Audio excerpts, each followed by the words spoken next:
அல்லாஹ் மலை. என் அன்பு குழந்தையே, உன் வழித்துணை சாயப்பா பேசுகிறேன். இன்று செவ்வாய்க்கிழமை. நீ வியாழக்கிழமைகளிலே என்னை வந்து தரிசிக்கிறாய். உனக்கு வியாழக்கிழமை மட்டும்தான் உனக்கு வெற்றிகளை தருவேன் என்று நினைக்காதே. இன்று செவ்வாய்க்கிழமை. இன்று கூட உன்னை நான் ஜெயிக்கவே வைப்பேன். என்றைய நாளாக இருந்தாலும் எந்த நாளாக இருந்தாலும் நான் உன்னை ஜெயிக்கவே செய்வேன். நீ இருந்தாலும் ஏன் இப்படி துவண்டு போய் இருக்கிறாய்?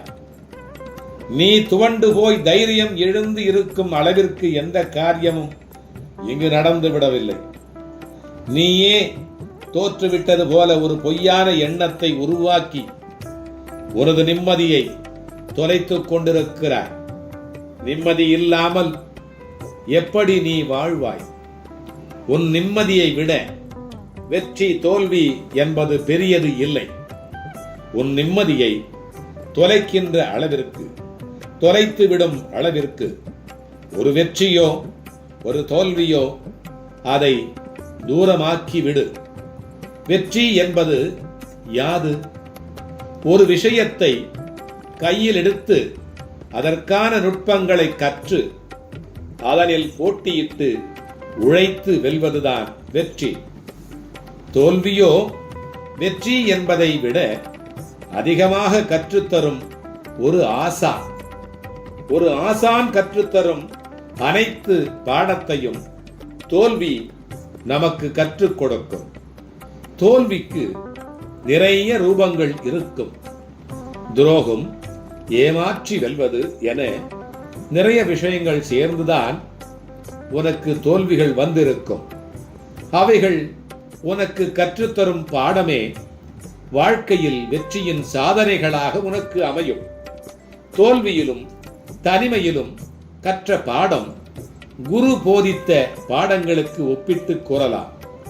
தோல்வி என்பது வேறு தற்காலிகமாக ஒன்றில் வெற்றி அடையாததே. ஒரு நிமிடத்திலே அடைந்து விடுவது அல்ல. ஒரு தற்காலிகமாக நடப்பதுதான் தோல்வி என்பது. ஆனால் நீ மேலும் முயற்சித்தால் வெற்றியை அடையலாம். தோல்வியில் முயலாமல் இருப்பதுதான் உண்மையான தோல்வியின் வீழ்ச்சி. இதை நீ புரிந்து கொள். உன் அப்பா உன்னை அந்த அளவிற்கு விடவே மாட்டேன். நேரத்தை குறிக்கும் கடிகாரத்தை பார். வாழ்வில் உன் உழைப்பு எப்படி இருக்க வேண்டும்? உழைப்பின் முக்கியத்துவமும் உனக்கு புரிந்துவிடும். அன்பு என்பது ஒருவரை நாம் நேசிப்பது மட்டும் அல்ல. வெறுப்பு என்கின்ற எதிர்மறையை மறந்து நீ நேசிக்கும் முறையில்தான் உன் வாழ்வில் உன்னை சுற்றி உள்ளவர்கள் அறிவார்கள், அமைவார்கள். பேதமின்றி நேசிக்கும் எண்ணத்தை வளர்த்துக்கொள். அது உன்னால் சில சூழ்நிலைகளிலே முடியாத போது வெறுக்க நினைக்காதே. நகன்று நின்று கொள். அதை கற்றுக்கொள். அது உன்னை எப்போது சீரும் சிறப்புமாய், இப்பொழுதுமே நல்ல சீரும் சிறப்புமாய், நல்ல பெயருடன் நிம்மதியான மகிழ்ச்சியான வாழ்க்கை கொடுக்கும்.